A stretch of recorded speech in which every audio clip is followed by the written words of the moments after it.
But for all things considered, the status of Susan and David's marriage did not affect their parenting, at least from an outsider's perspective.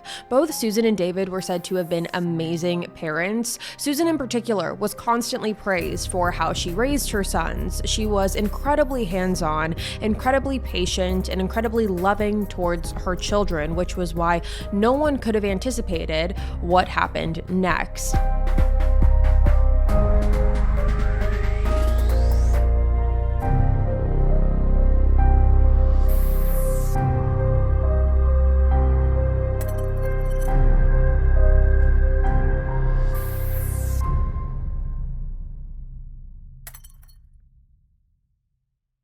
You guys have heard me say this time and time again, but every time I get to talk to you guys about this brand, it is such a pinch me moment, and that brand is Skims. I have been such a fan of all Skims products for years now. Just take a look at my closet, but specifically, I cannot stop raving about their bras and underwear. For me, intimates are so crucial because they are the foundation of every outfit, and making sure I'm wearing pieces that are comfortable and functional has always been a struggle for me. I am larger chested, and before Skims, I constantly found myself spilling out of bras or bralettes, or I found that other brands have metals and underwire that would just poke me throughout the day, leaving me completely uncomfortable. But truthfully, Skims is the only brand that I have found that keeps me secured, comfortable, and confident. So shop Skims best intimates, including the Fits Everybody collection and more at skims.com and Skims stores. After you place your order, be sure to let them know that I sent you. Select podcast in the survey and be sure to select my show in the drop-down menu that follows. Hello everyone, what is up? Welcome back to another episode of Killer Instinct, you guys. Thank you so much for joining me here today. If you're new here, hi, my name is Savannah and I am your host of Killer Instinct. And before we get started, make sure you go ahead and hit that subscribe button if you haven't already. We post weekly here on the podcast every single Wednesday. You're not going to want to miss it. We also upload the video version onto YouTube on Wednesdays as well, so make sure you are subscribed. And if you're looking for more exclusive Killer Instinct content, make sure you head over to our Patreon, where we post an additional 3 episodes a month. And if you're listening to the episode via Spotify, you will be able to see those episodes at the very top of the page in the banner. So make sure you check that all out. But as you can tell by the title of today's episode, today we are talking about the case of Susan Smith. This is definitely a more notorious case. It's a more well-known case. It is one that completely captivated the nation when it first occurred. And this is a case that I very much wanted to cover today and this week for a multitude of reasons, but a big one being that as of more recently, there have been some developments in this case, and moving forward, this is going to be a case that we're going to want to watch pretty closely because there are going to be developments as we continue on in the future as well. So I wanted to talk to you guys about it today. So with that all being said, let's jump right on into it. Susan Smith was born on September 26, 1971 in Union, South Carolina, to her parents, Linda and Harry. Susan's parents divorced shortly after she was born, and when she was only 6 years old, her father ended up taking his own life, and shortly after that, her mom went on to remarry a man named Beverly Russell, who would become Susan's stepfather. Now, pertaining to Union, South Carolina, Union is a small rural community. It's relatively small. It's a town of about 10,000 people. There's a few traffic lights, and the people in Union are known to be friendly, and for all things considered, they get along well together. It's a small town feel and a charming community. Now, growing up, and specifically in high school, people who knew Susan described her as an all-American, normal, average high school girl. Susan spent her life living in Union, and it was there that she met a man named David Smith. Now, David and Susan met while they were both working a job at the local Winn-Dixie grocery store in Union when they were teenagers. Once they met, they began talking, and that continued on into them dating, and eventually they got married in 1991 when Susan was 19 and David was 20 years old. They ended up having their first son shortly after this. Their son Michael was born first, and their son Alex was born shortly after that. David was absolutely absolutely thrilled when his sons were born. He described Michael as being more sensitive and more shy, while Alex, the younger one, was more rambunctious and mischievous. Now, at this time, Susan was working as a secretary for a CEO of a local textile company, and all seemed to be going well for this family of 4. But over time, the marriage between Susan and David began to deteriorate, and there was infidelity on both sides of the marriage. There was infidelity from Susan, there was infidelity from David, and the marriage became toxic, and ultimately the two decided to separate in the spring of 1994. In several months after the separation, both Susan and David began dating different people. David began dating a woman who actually went to the same high school as Susan named Tiffany, while Susan began dating a man named Tom Finley. Now, both Tom and Tiffany were co-workers of Susan and David. Susan and Tom were co-workers at the textile company, and Tiffany and David were co-workers at the local Winn-Dixie. But for all things considered, the status of Susan and David's marriage did not affect their parenting, at least from an outsider's perspective. Both Susan and David were said to have been amazing parents. Susan in particular was constantly praised for how she raised her sons. She was incredibly hands-on, incredibly patient, and incredibly loving towards her children, which was why no one could have anticipated what happened next. And I do want to mention that at the time that this case occurred, both Susan and David were living separately in Union, South Carolina. Michael, their oldest son, was 3 years old, and Alex was only 14 months old. Now, this case begins on October 25th of 1994, and it was shortly before 9 p.m. that night that 23-year-old Susan Smith ran to the home of someone she did not know, and that woman's name was Shirley McLeod. Shirley McLeod answered the door, and according to her, she said that Susan was absolutely hysterical. She was crying, and she kept saying over and over, "He has my kids. He took my kids." Now, obviously, upon first glance and her first time hearing this, Shirley did not know who this was, A, and B, what was happening. So she invited Susan inside of her home, and Shirley had her son call 911 to report the incident, and police arrived to Shirley's home shortly after this. Susan went on to tell authorities when they arrived that she was driving her and her sons to go see a friend of hers that night named Mitch Sinclair. She said that during the drive over to his house, she came to a red light, and during that red light, she specifically said a black man approached her car,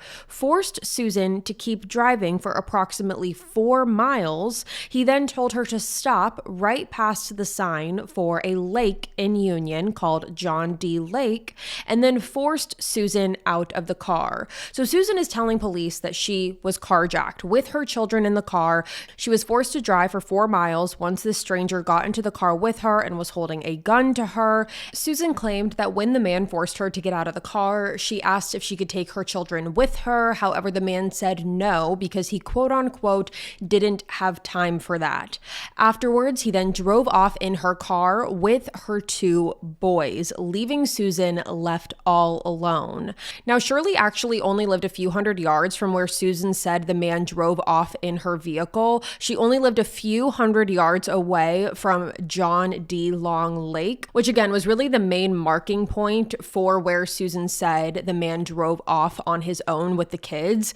So Susan said at that point she became hysterical. She didn't know what to do. She turned around, she saw Shirley's house, she ran towards it and began knocking on the door, hoping that she would answer, and luckily she did. Now, Susan did tell authorities that the man did promise that he wouldn't harm or hurt the children, and considering the man did not injure Susan did not have any physical injuries, they hoped that maybe the boys would be physically okay when and if they were found. And immediately after giving her statement to authorities, the police called Susan's husband, David, and David recalls getting the phone call from police shortly after 9 p.m. that night, and he was informed on what was happening and that his sons were missing. Now, several hours later, after initially speaking to authorities, Susan was brought down to the police station at approximately 3 to 4 a.m. p.m. on October 26th, and it was there that she met with a composite sketch artist where she described the man who took her vehicle and her children. She described the man as being a black male between the ages of 30 and 40 years old, wearing a knit hat. Now, the sketch then began circulating through the media and the police department in Union and the surrounding areas. And it was at this time that the community of Union was becoming aware of the situation and becoming aware that Michael and Alex were missing. And it was after speaking with the composite sketch artist that Susan spoke with more detectives, giving them more details about what October 25th looked like and what happened leading up to the abduction. Susan claimed that the day of October 25th began like any normal day. She got up for work, she got the boys dressed, she fed them breakfast, and then she drove them to daycare. It was at work that Susan got lunch with some of her coworkers, including Tom Finley. She then left work around 5:00 p.m. that day and picked her sons up from daycare. She made a few stops of errands along the way home and then arrived back at her house at approximately 6 p.m. She said that then at 8 p.m. she got her kids dressed and ready to go because they were going to see their friend Mitch Sinclair, who was dating Susan's best friend at the time, and it was on the way there that the carjacking took place. Now, from the second that Michael and Alex were reported missing, this was an all-hands-on-deck situation. There were search helicopters, search dogs, search parties of volunteers on foot. Everyone in the community was coming together, dedicated to find Michael and Alex. They started from where the carjacking occurred, where Susan said it took place, and searched all throughout the surrounding areas and onwards, but no one was finding anything. Now, Susan and David also made it a point to do as many press interviews as possible. They were trying to get their names and faces out there in order to have others hear their story and see that Michael and Alex were missing. They were pleading with everyone to be on the lookout for the man that abducted their children, and the behavior between Susan and David seemed to be very loving despite the state of their marriage. They seemed like concerned parents who were solely focused on getting their children back safely. Now, the search for Michael and Alex went on for a total of 9 days. And it was during those 9 days that this case really turned into a media circus. Like I mentioned, this was an all hands on deck situation. Everyone was talking about this case. Everyone was talking about these missing boys, and everyone was doing everything they could to bring them home. The streets in Union were lined with cameramen and news stations and satellite trucks. Everyone in the community came together to look for Michael and Alex. Police then began speaking with friends and family of David and Susan, wondering if any of them could come up with any enemies that either one of them would have, any enemies that would want to do something so horrific as stealing and abducting Michael and Alex. Police also tried to see if anyone in Susan and David's circle could come forward with a potential motive. They wanted to see if anyone could figure out why someone would want to harm these boys. They also looked at David and Susan themselves initially, seeing if the divorce in and of itself could have been a possible motive. Police had said that in this case, everyone was a suspect until they could rule them out otherwise. That included looking at Michael and Alex's father, David. According to David, he said that while he was questioned originally, he immediately offered to take a polygraph test regarding his potential involvement, which he passed. And according to him, he said that after he passed the polygraph, the police no longer spent time questioning him, but he was cooperative in doing whatever he could to help. David was extremely cooperative with the authorities from start to finish of this case. Now, as days passed, the media attention for this case grew, and this no longer became a case that only the people of Union knew about.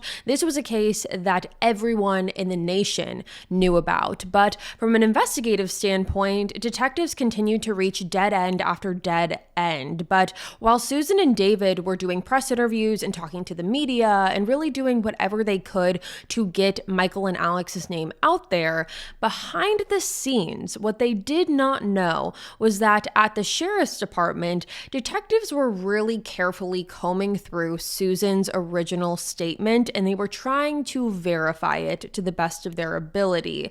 And what they were learning about Susan's original statement really was only raising more questions than answers.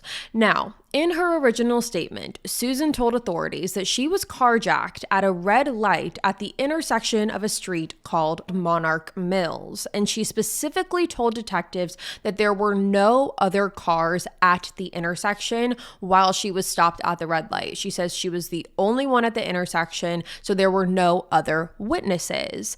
But the Department of Public Safety had something else to say about this. After speaking to the Department of Public Safety, the Sheriff's Department learned that this statement could not possibly be true. The red light that Susan was referring to at the intersection of Monarch Mills would only have turned red if there was another car coming in the opposing direction. So, what that means is that with no other cars at the intersection, like Susan stated, the light would have stayed green. Susan would have never had to have stopped. She would have been able to continue driving through the intersection, therefore would not have been carjacked in the first place because she wouldn't have been stopped. So, now knowing this information, it raised red flags for the authorities. But it was at this point in the investigation, after learning this, that police learned another very interesting piece to this puzzle. And that was the fact that on the night of the abduction, Susan was actually being followed. David had his girlfriend, Tiffany, follow Susan that specific evening. She basically acted like David's private investigator. And the purpose of this was because for the divorce that Susan and David were about to enter into and the divorce proceedings, David wanted as much information on Susan as possible in order to use it against her, basically, within their divorce trials and their divorce hearings. So Tiffany agreed to do this. And on the night of the abduction, Tiffany was following Susan around. Tiffany claimed that she saw Susan leave for work and then watched her go and pick up Michael and Alex from daycare shortly after that. She then followed Susan home, watched as she made a few stops along the way for some errands that she was running, and watched as Susan drove home at approximately 6 p.m. that night. Now, Tiffany said that once she saw Susan drive into her driveway, get Michael and Alex out of the car, get them into the house, she stopped being a private investigator at that point. She left Susan's house. She went and got dinner with a friend. And before she went home after dinner, she drove by Susan's house again. And this was approximately around 8 o'clock p.m. And when she drove by Susan's house, she noticed that Susan's car was no longer in the driveway. But obviously, because Tiffany didn't know at that point where Susan had gone, she decided to call it a night. She wasn't going to drive around the town looking for Susan. She decided to end the night there and went home as well. Now, at this point, within the Union Police Department, speculation around Susan began circulating and it began growing because, again, there were just certain things that were not making sense in her story, primarily being the stoplight situation. This whole carjacking event happened at a specific light where it would not be possible for there to be no other witnesses. And this was a big piece to the puzzle. So because of this, police asked Susan to take a polygraph test regarding her knowledge and her recount of the abduction, and she agreed to do this.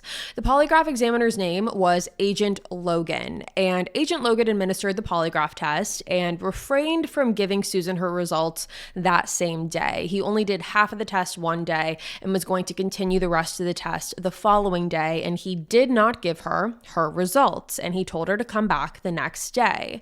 However, Susan never showed up. So because of this, Agent Logan then called Susan and tried convincing her to come back in over the phone and told her that the results of her test were inconclusive. However, he tried to comfort her by saying that the specific polygraph test that he administered reacted to any sensitivity that it sensed from the person that was taking the test. And for someone who was in Susan's situation, any mother who was trying to search for her children was going to have high sensitivity. So he was basically trying to calm her down, make her feel more comfortable with the test by saying it's very normal that the test would react to you because you are in a state of high sensitivity right now. So he was trying to tell her this, and it did actually work, and he was able to convince Susan to come back the following day to complete the test. Now, when Susan arrived at the station the following day, Agent Logan had one more question that he wanted to ask Susan before they got into the polygraph test, and that was the stoplight. Agent Logan told Susan that there was no way that her story regarding the Monarch Mills intersection was true, because in order for that stoplight to turn red, as she had claimed, there would have had to have been other cars in the intersection, which she said there was not. So he gently but bluntly kind of told her that this was not accurate. She had to have been lying to some extent, and asked if maybe there was something that she forgot in her story, or if she was missing a part of the story. And at first, Susan denied it, and she was very adamant that it was that traffic light that she had originally stated. But after Agent Logan began prying a little bit, she then changed her story. She told Agent Logan that the carjacking did not happen at the Monarch Mills intersection, but instead it happened in a neighboring town about 13 miles away and a 17-minute drive over from Union called Carlisle. So her original story about this carjacking taking place in Union is now being scratched. And now she's saying, never mind, it actually happened in Carlisle, this neighboring town. So this was now new information, and it really did change the entire story. First of all, why would Susan lie? And along with that, how was it that with this carjacking that happened about 13 miles away, Susan then ended up still on Shirley McLeod's doorstep after it had occurred? These were the questions that police were now asking. So Agent Logan at this point, he got Susan into the car and he drove over to Carlisle, and he asked her exactly where the carjacking took place. And Agent Logan said that Susan did initially give him some hesitation about picking out the exact location of the carjacking. However, she ultimately did. And along with that, Susan claimed that the reason that she lied about the location to begin with was because she used to have an affair with a married man who lived in Carlisle when she was 18 years old. So prior to her marriage with David, she was seeing a married man in the town of Carlisle. Word got around about it. People knew about it, and she felt like people would judge her if they knew that she was back in Carlisle, which, just to clarify, she claims that she was not in Carlisle to see this man, but more so to just drive around. So at that point, Agent Logan told Susan that he appreciated her honesty, but to go home and write out everything that she remembered, basically writing out a new written statement. And he told her to bring that statement back to the police station the following day, and they would go through it again. So he sent Susan on her way, and she left the police department. So at this point, Agent Logan then calls the sheriff on this case, and that was Sheriff Wells, and he informed Sheriff Wells of Susan's lie. And it was on this phone call that Agent Logan and Sheriff Wells contrived a plan of how they were going to approach Susan the following day, and they set their plan into action. Now, the following day was day 9 of the investigation. Susan came in that morning with a newly written statement and sat down next to Agent Logan in an interrogation room. She told Agent Logan that she did feel better. She felt relieved about him knowing the actual location that the carjacking took place in. However, she was still concerned about what everyone else's opinion was going to be when they found out that A, she lied, and B, she was in Carlisle. Then, during this conversation, and just as they had set into plan, Sheriff Wells walked into the interrogation room that Agent Logan and Susan were in. Now, Logan at this point told Wells about the new developments about the location of the carjacking, and Sheriff Wells acted as if he didn't already know this from the prior conversation with Agent Logan. He acted as if this was brand new information to him, and he sat down with the two of them and began talking through Susan's new statement. Now, after the three of them talked for some time, Agent Logan pretended that he was getting a call, and he excused himself from the room, leaving Sheriff Wells and Susan together. And Sheriff Wells then asked Susan again to walk him through her new statement. And it was while going through this new version of events, while going through talking about how this carjacking actually happened in Carlisle, that Sheriff Wells stopped Susan. He told Susan that there was no way that the carjacking could have even happened in the street that she said it did in Carlisle, because that specific street was suspected for drug deals and drug drop-offs, so it was under active surveillance at the time that her kids were abducted and the carjacking occurred. So Sheriff Wells is saying that there was no way that this was true. There was no way that this was the case because this street was under surveillance at that time. And by the way, this was a complete lie. Sheriff Wells was completely bluffing when he was talking to Susan, and he wanted to see if Susan would crack. At that point, because of the original lie and because of just the little inconsistencies within her story, police were pretty confident that Susan at least had more knowledge than she was letting on and knew more than she was giving up. So again, they wanted to see if Susan would crack, and ultimately she did. When Sheriff Wells basically told her that there was no way that the carjacking could have happened on that street in Carlisle, this is when Susan broke down and began sobbing hysterically and said she was embarrassed and ashamed. And in this conversation, she even asked Sheriff Wells for his gun because she wanted to end her own life right then and there. You guys have heard me say this time and time again, but every time I get to talk to you guys about this brand, it is such a pinch me moment, and that brand is Skims. I have been such a fan of all Skims products for years now. Just take a look at my closet, but specifically, I cannot stop raving about their bras and underwear. For me, intimates are so crucial because they are the foundation of every outfit, and making sure I'm wearing pieces that are comfortable and functional has always been a struggle for me. I am larger chested, and before Skims, I constantly found myself spilling out of bras or bralettes, or I found that other brands have metals and underwire that would just poke me throughout the day, leaving me completely uncomfortable. But truthfully, Skims is the only brand that I have found that keeps me secured, comfortable, and confident. Especially now with the warmer months approaching, it's important for me to have staple intimates that are functional and comfortable, and Skims provides just that. For example, their Fits Everybody Razorback bralette has been a game changer for me. I'm so supported throughout the whole day. I'm never tugging or adjusting straps or feeling insecure about the way the bralette is making me look. And the material is so soft, it feels like I'm not wearing anything at all, but better. I also have the Fits Everybody Scoop Neck bralette. This is also a great option, and it's perfect for giving me that lift while also giving that same support. It's a 10 out of 10. And don't even get me started on their underwear. Their Fits Everybody thong has become a staple in my closet. They melt into your body, and I threw away every other pair of underwear that I owned when I tried the Fits Everybody thongs a few years ago, and I will never look back. Mark my words, and you will thank me later. So shop Skims' best intimates, including the Fits Everybody collection and more, at skims.com and Skims stores. After you place your order, be sure to let them know that I sent you. Select podcast in the survey and be sure to select my show in the drop-down menu that follows. If you're listening to my podcast, it's pretty clear that you probably like a good thrilling story or mystery, and that is exactly what I'm here to talk to you about today.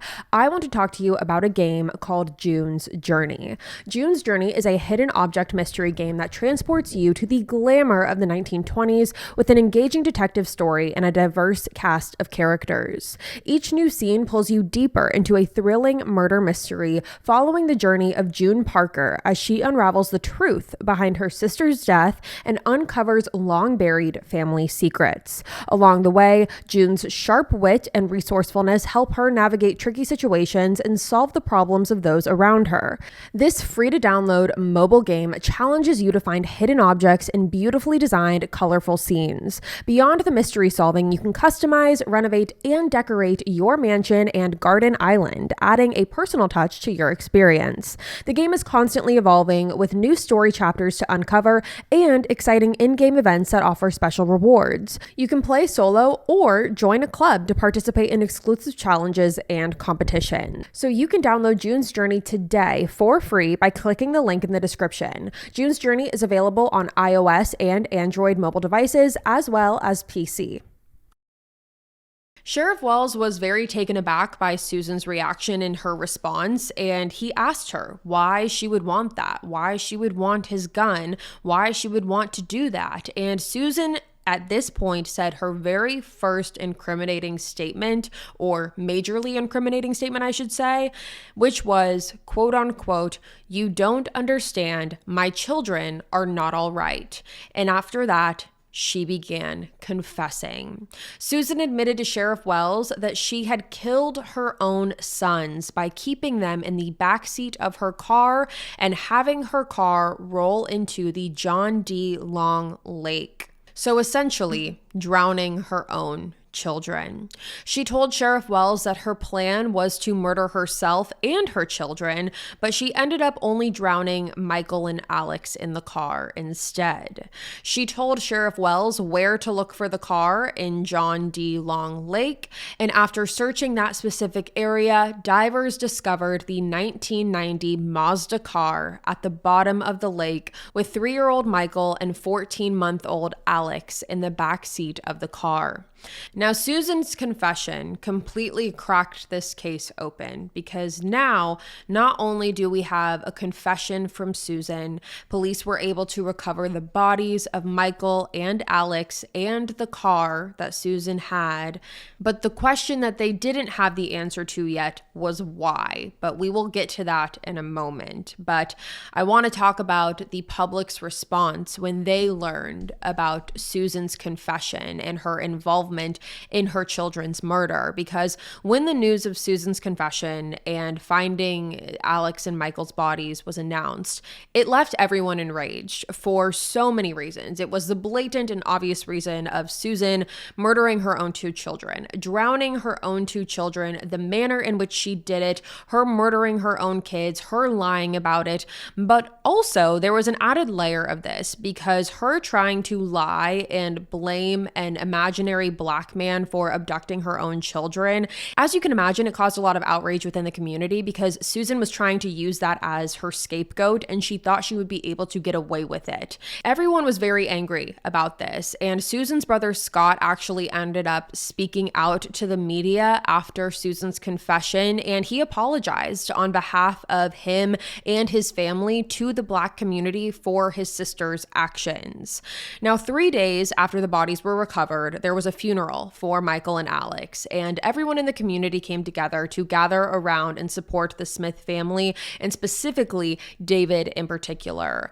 David claimed that the first time that he heard that Susan confessed to killing their children was on the news. He actually heard about it at the press conference. That was the first time that he heard. And according to him, he said that in that moment, nothing made sense. He couldn't even think. He couldn't even comprehend what was being said. And he said that the first time that he actually saw Susan was a month after the confession, where they sat face to face together in jail. And he had asked her why she did it. And according to David, he said that Susan just nonchalantly apologized to him. There was no remorse or emotion behind her words. And in regards to why she did it, Susan said that she didn't have an answer and didn't have a reason for that, but she said that she was sorry. Now, obviously, after her confession, Susan was arrested, and less than a year after her confession, she was standing trial for the murder of her son.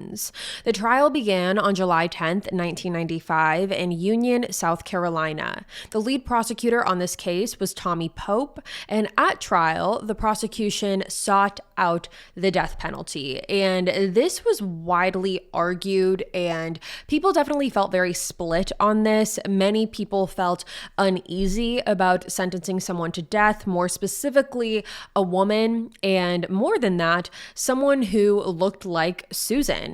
The conversation centered around Susan being an American woman. She was a mother, and sentencing her to death, someone who looked like the average everyday person, it definitely left people feeling conflicted. People who were against the death penalty have argued that Susan looked like she could be anyone's cousin or coworker or sister, and it definitely left people feeling a connection to her.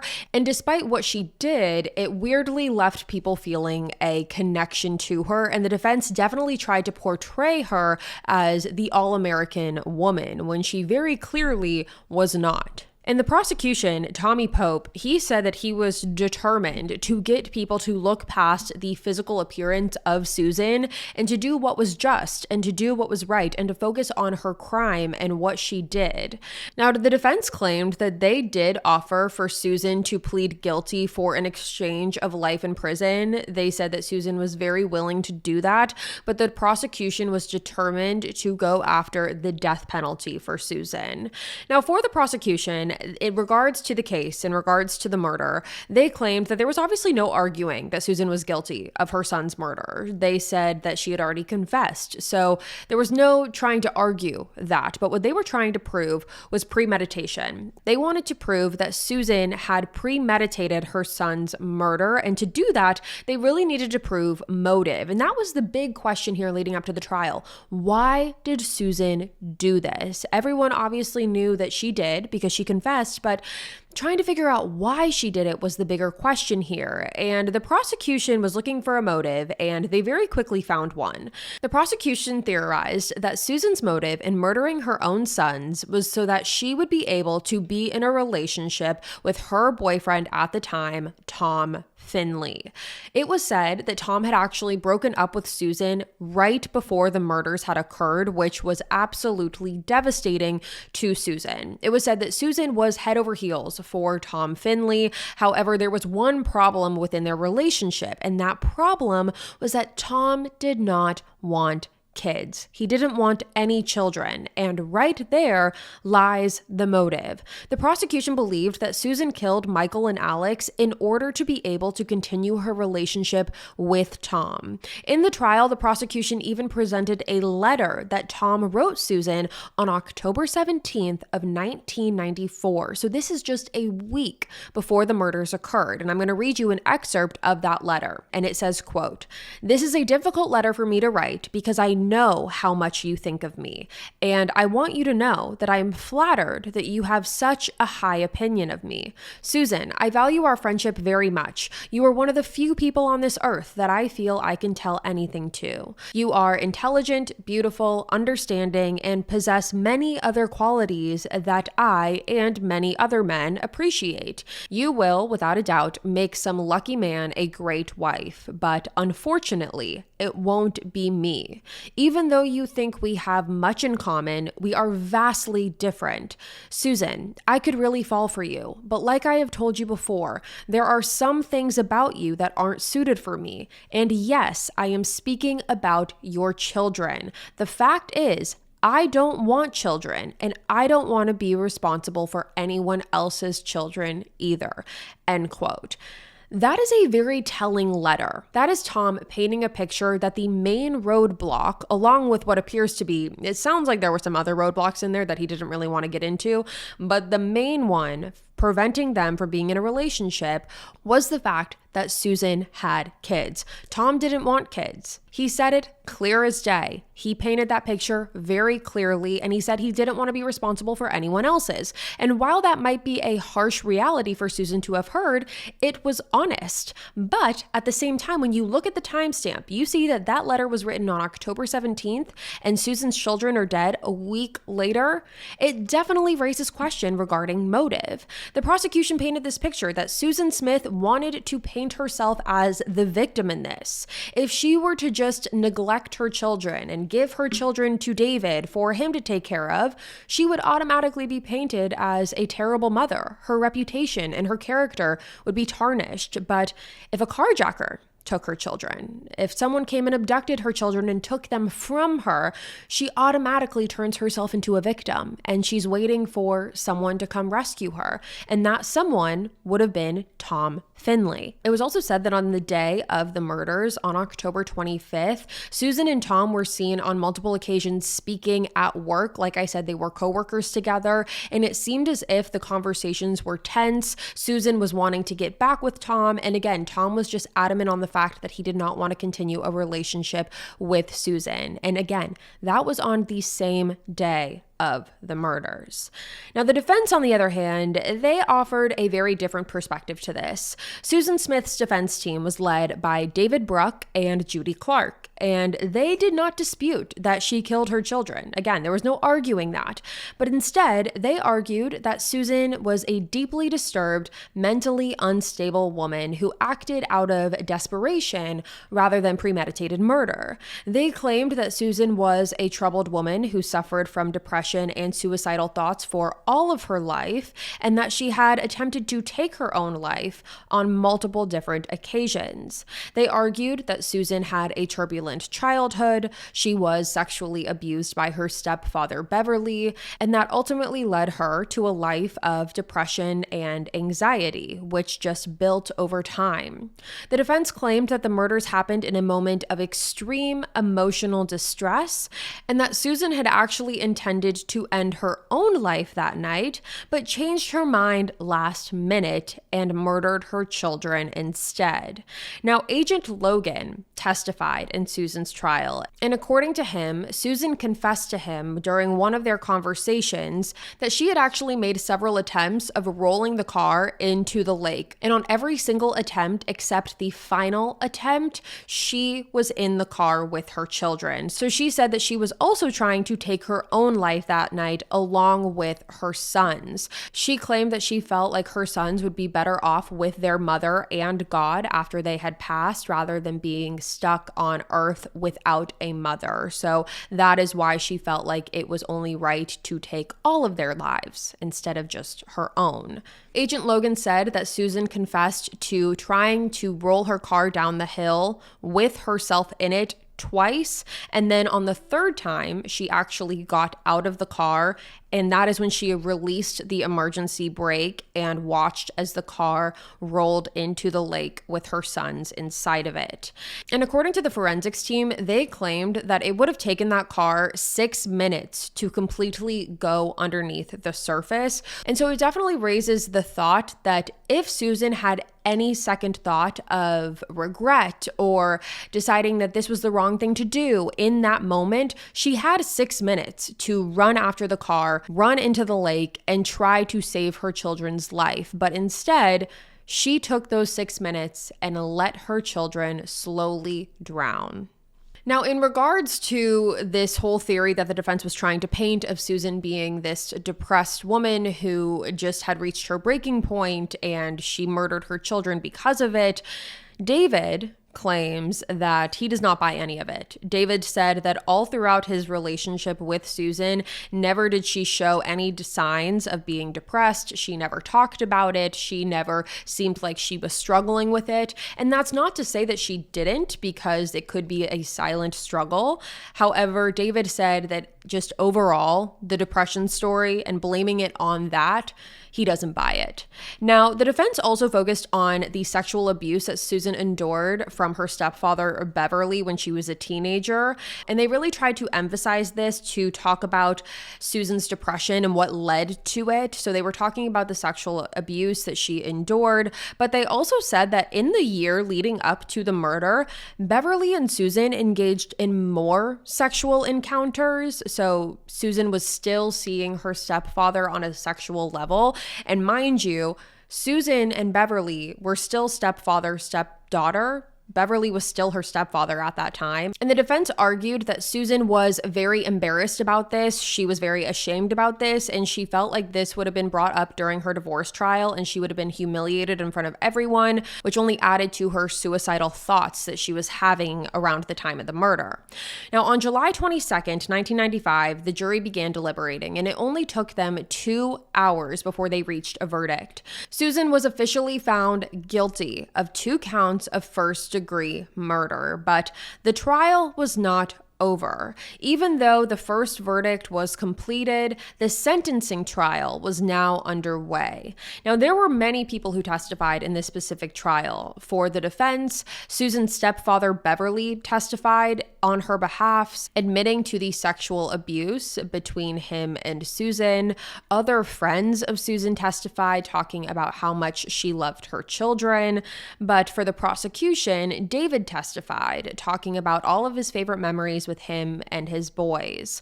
After listening to everyone's testimony, the jury was sent to deliberate on a sentence. So they were trying to figure out what Susan's sentence was going to be. And once again, 2 hours later, they had decided. Susan was officially being sentenced to life in prison with the possibility of parole after 30 years. Now, many of the jurors that were interviewed after the trial had come forward and said that they did not buy this argument that the defense was trying to sell. They did not believe that the murders were caused because of the suicidal ideations and the suicidal thoughts and the depression that Susan was going through. And some of them also stated that they believed that the death penalty was more so the easy way out in this case regarding sentencing. They wanted Susan to sit with what she had done.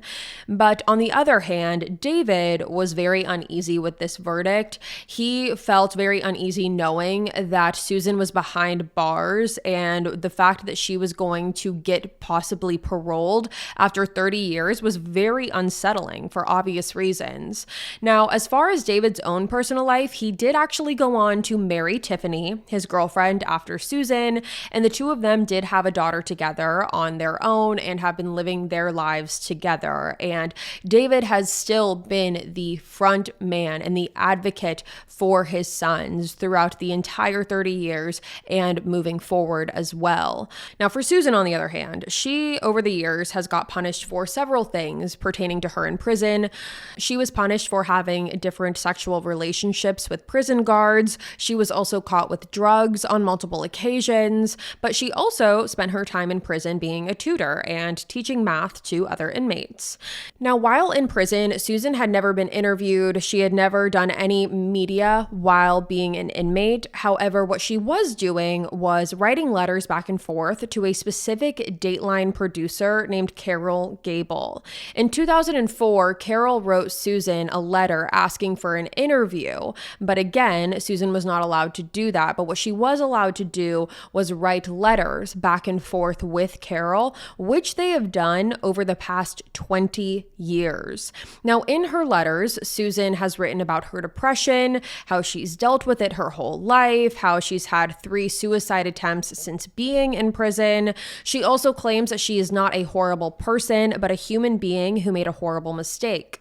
In regards to the night of the murders, she said that when she drove down to John D. Long Lake, she remembers both Michael and Alex were asleep in the backseat of the car, and when she let the car roll into the lake, she did not watch it happen. She said that she released the emergency brake, began walking up the hill, turned around, and saw the dark lake with her car submerged in it. Susan's first shot of parole eligibility actually happened pretty recently. It happened in November of 2024. That was after the 30 years had been up. After 30 years, she was eligible for parole, and that's exactly what happened.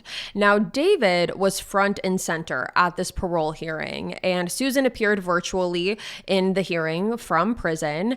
And during the hearing, Susan claimed that if she was released, she would move back to Union and live with her brother and hope to become a counselor. But that will not be happening because after the parole board reviewed the case, they denied Susan's request for parole. But even though Susan got denied parole, the fight is not over.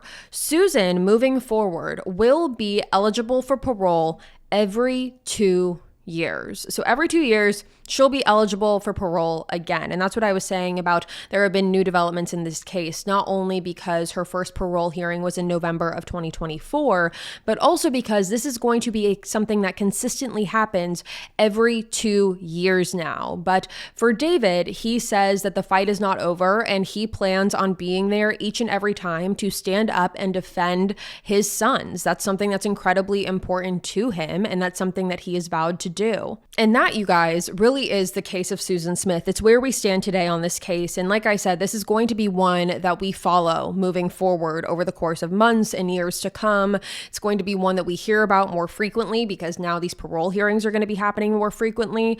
And I'm very interested to hear what you have to say about it. I want to open up the discussion and talk about, do you believe that Susan should be released? Do you think that she should get a second chance? Do you believe the defense that Susan was at her breaking point and she decided to murder her sons because of that, but she has been rehabilitated? Or do you believe the prosecution and believe that Susan was choosing a man over her children and did anything that she had to do in order to get what she wanted, which would have included killing her own sons? I'm very curious to hear what you have to say about this, so please let me know in the comments below and we will be chatting all about it.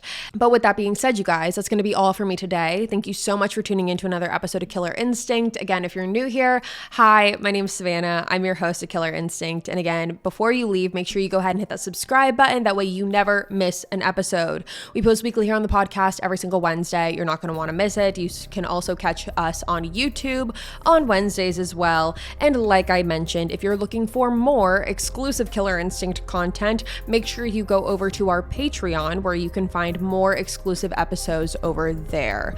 I will be back next week with a brand new one for you guys, and until then, stay safe. Bye, guys.